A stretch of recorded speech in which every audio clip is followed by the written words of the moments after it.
औरवाड नृसिंहवाडी पुलावर मधमाशांचा पाऊस, सर्व परिसरात भीतीचे वातावरण। मधमाशांमुळे वारंवार अपघात होत आहेत। या मधमाशांवर कायमस्वरूपी बंदोबस्त करण्याची मागणी आता जोर धरू लागली आहे।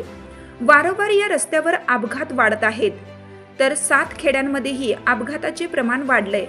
अपूर्ण रस्ते याला पूर्णपणे जबाबदार आहेत। लोकप्रतिनिधी व प्रशासन याकडे मुद्दाम दुर्लक्ष करत आहेत, असं चित्र दिसून येते। प्रशासन व लोकप्रतिनिधी आता किती जणांचा बळी घेणार? अपूर्ण राहिलेले रस्त्याचे काम पूर्ण कधी होणार, अशी शंका आता व्यक्त केली जात आहे। एवढे अपघात होत आहेत तरीही लोकप्रतिनिधी याकडे दुर्लक्ष करीत आहेत। सर्व आपल्या धुंदीमध्ये मस्त आहेत, कोणालाही सर्वसामान्यांची काळजी नाही। या भागांमधील बंद असलेले रस्त्याचे काम लवकरात लवकर सुरू व्हावे, अशी मागणी आता जोर धरू लागली आहे। या बातमीचा आढावा घेतला आहे शिरोळ तालुका प्रतिनिधी आतिक पटेल। चालू घडामोडींचे अपडेट्स जाणून घेण्यासाठी आपल्या हिरकणी न्यूज चॅनलला सबस्क्राईब जरूर करा, लाईक करा, कमेंट करा आणि शेअर करा।